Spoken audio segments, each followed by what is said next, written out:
بسم اللہ الرحمن الرحیم۔ شروع اللہ کا نام لے کر جو بڑا مہربان اور نہایت رحم فرمانے والا ہے۔ السلام علیکم محترم ناظرین، آج ہم آپ کی خدمت میں قرآن اور حدیث کی روشنی میں حضرت ابراہیم علیہ السلام اور بائبل کے ظالم و متکبر بادشاہ نمرود کے درمیان مناظرے کا قصہ بیان کریں گے۔ ناظرین، اگر آپ کو ہماری یہ کاوش اور یہ ویڈیو پسند آئے تو اس ویڈیو کو لائک، شیئر اور سبسکرائب کرنا نہ بھولیے گا۔ تو چلیں ناظرین، اب ویڈیو کا باقاعدہ آغاز کرتے ہیں۔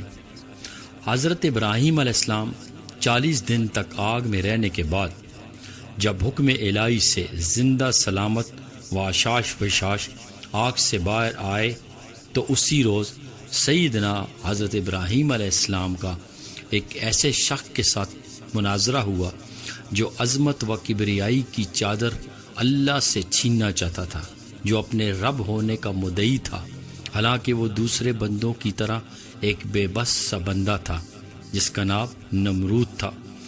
اللہ تبارک و تعالی سورۃ البقرہ میں فرماتے ہیں، ترجمہ: اے محبوب، کیا تو نے نہ دیکھا اسے جس نے جھگڑا کیا ابراہیم سے ان کے رب کے بارے میں، اس وجہ سے کہ دی تھی اسے اللہ نے بادشاہی، جب کہ کہا ابراہیم علیہ السلام نے اسے کہ میرا رب وہ ہے جو جلاتا ہے اور مارتا ہے۔ اس نے کہا میں بھی جلا سکتا ہوں اور مار سکتا ہوں۔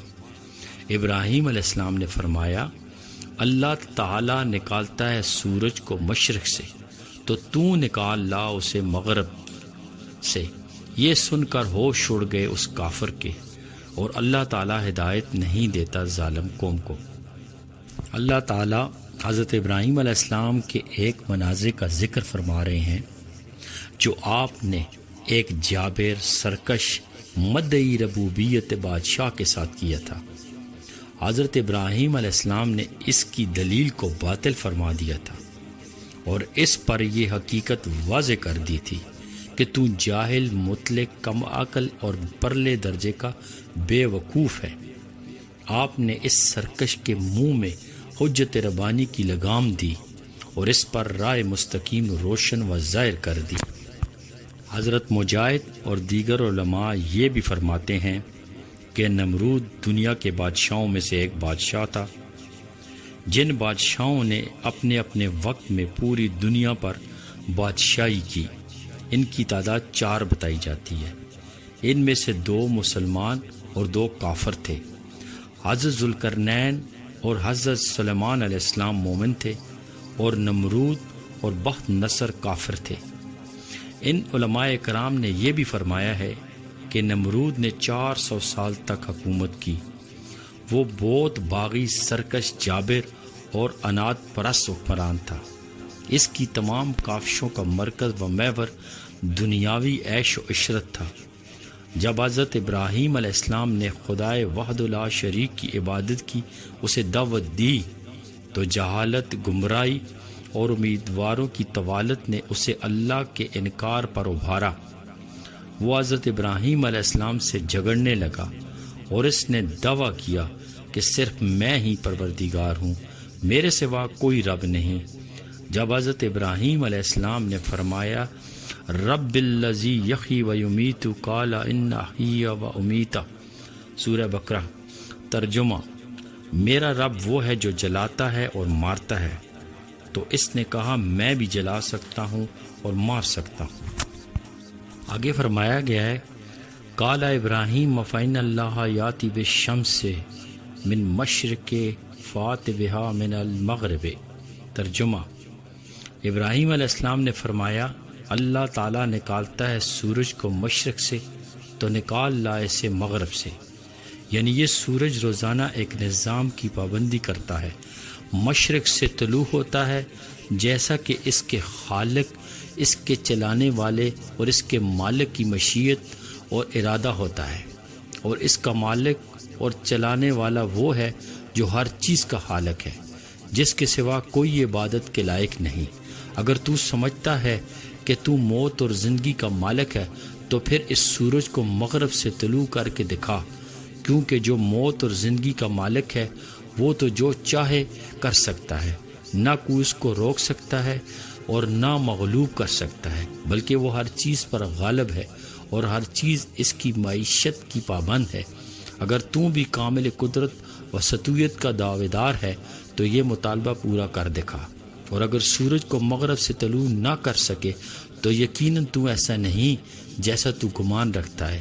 اس بات سے تو خود واقف ہے اور دنیا کا ہر شخص جانتا ہے کہ تجھ میں یہ قدرت نہیں بلکہ عاجز اور ایک مکھی کی تخلیق سے بھی درماندہ ہے۔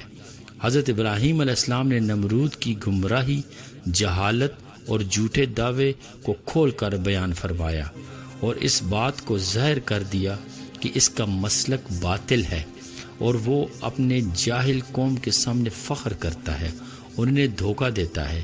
اب نمرود کے پاس حضرت ابراہیم علیہ السلام کی بات کا کوئی جواب نہ تھا، بلکہ فوراً اس نے ہوشیاری سے کام لیا اور جواب دینے کے بجائے خاموش ہو گیا۔ اسی لیے قرآن پاک میں ذکر کیا گیا ہے سورہ بقرہ میں، فَبِهَاتِ الَّذِي كُفْرٌ وَاللَّهُ لَا يُهْدِي الْقَوْمَ الظَّالِمِينَ۔ ترجمہ، یہ سن کر ہوش اڑ گئے اس کافر کے، اور اللہ تعالیٰ ہدایت نہیں دیتا ظالم قوم کو۔ زین بن اسلم رضی اللہ تعالیٰ عنہ کہتے ہیں کہ اللہ تبارک و تعالیٰ نے اس سرکش بادشاہ کی طرف ایک فرشتہ بھیجا تاکہ وہ اسے ایمان باللہ کا حکم دے، لیکن نمرود نے فرشتے کی بات ماننے سے انکار کر دیا۔ فرشتے نے اسے پھر اللہ کی طرف بلایا مگر اس نے پھر انکار کر دیا۔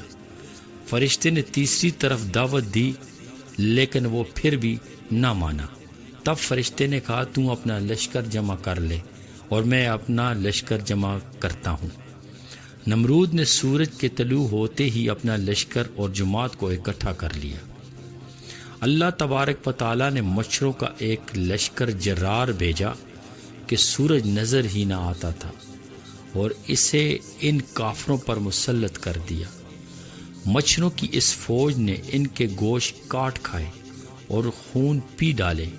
کل جو اپنی خدائی اور بزرگی کے دعوے دار تھے آج ہڈیوں کا ڈھانچہ نظر آ رہے تھے۔ ایک مچھر اس مغرور بادشاہ کی ناک میں گھس گیا اور 400 سال تک اسے اذیت سے دوچار کیے رکھا۔ اللہ تبارک و تعالیٰ نے اپنے دشمن کو حقیر سی مخلوق مچھر کے ذریعے عذاب دیا۔ ان 400 سالوں میں لوہے کی سلاخوں کے ساتھ اس کے سر پر ٹھوکریں لگتی رہیں، حتیٰ کہ اللہ تعالیٰ نے اسے ہلاک کر دیا۔